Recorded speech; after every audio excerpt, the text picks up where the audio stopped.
If you see, this is the dal processing unit. Initially, we will be having some kind of amount here. Here we will be providing from this. From this, we will be getting here two splitter. And here splitter now, it will split the husk and grain from this. And what we'll be getting here, it will be coming under this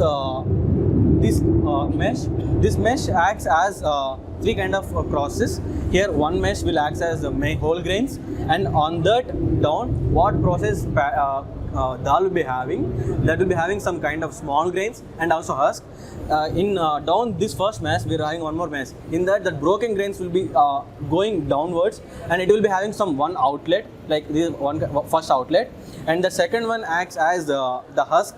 The husk, whatever we are providing, that will be coming in middle portion, and whatever we will having first mesh, that will be coming under this first outlet. So these are the three outlets for this dal processing unit, and this processing happened here.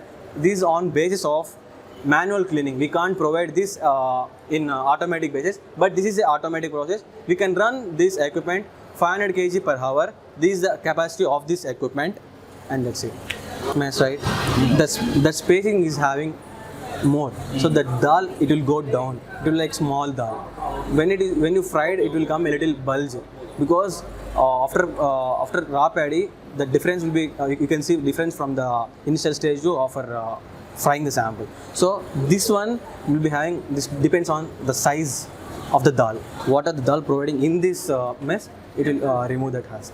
If you take small samples, it will not be accuracy. The total sample will be mixed together, so we can't remove that husk, grain and some small broken grains. The total will be like mixed. So this is the modern equipment which required for